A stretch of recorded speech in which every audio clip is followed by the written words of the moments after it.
Hi, my name is Daniel Dumford. I study interpersonal and organizational communications at Purdue University, Fort Wayne. Today I want to talk about the most important lesson I've learned in my life so far.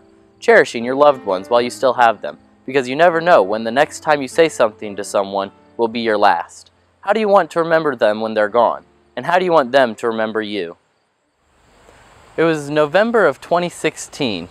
My aunt lived by herself on the outskirts of Dayton, Ohio. When my grandmother decided to build her dream retirement house, they included a bedroom for her so that she could move here to Fort Wayne and live with her sister once again like they were little. However, due to the lack of mobility from older age, she could not pack all of her belongings up from an entire house by herself. This is where we came in.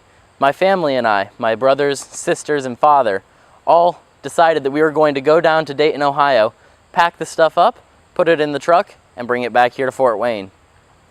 There were 6 of us that went down, and she had a very small house with very little sleeping arrangements.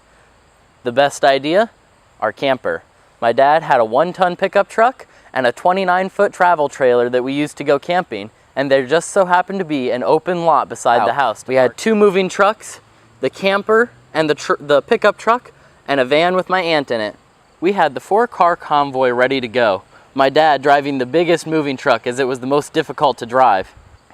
This was important for me because I have never driven the truck and trailer by myself before. We're driving down the road and there was a loud pop! It sounded like a shotgun blast going off in the back seat. It was the first blown tire I had ever had, and with a camper behind me nonetheless. It took 3 hours at the Walmart Supercenter to get the tire fixed, but finally we were on our way.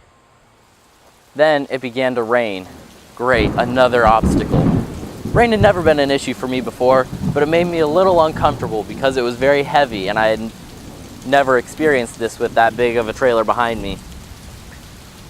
I called my dad. He asked if I needed to pull over and he said no. And he said, "All right, we'll keep going." And that we did. For another 2 minutes, we kept going.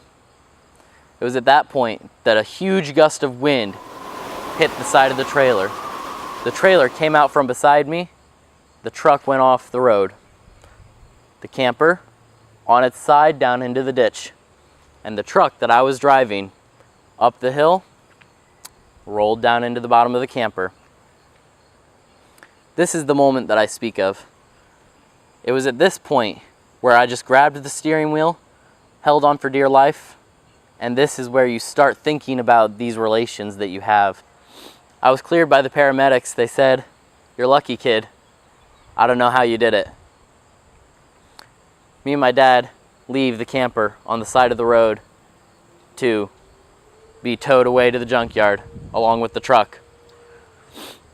I give my statement to the police, and my dad and I head back 1 car short. We're in 1 truck now. We finally get back what should have been an hour drive, turned out being a 5-hour drive. It was to my great surprise when I got back to my grandmother's house though. Not only was my grandmother and my family there, but all of my friends were there. They had come over to greet me and give me a hug and tell me that they love me and they're glad I'm okay. It's moments like this in life that make you start wondering, what if? What if I hadn't given my mother a hug? What if my brother was still in the car? Would he be okay? What if he wasn't okay? These things start flooding into your head, and the only solace that you have is to know everything is okay. And so long as I leave every interaction on a positive foot, everything's going to be okay.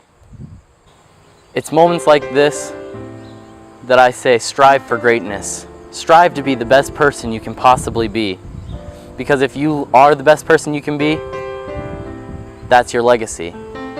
You'll be known for being kind and always having a positive attitude. What do you want your legacy to be? I know mine, and I'm grateful for that.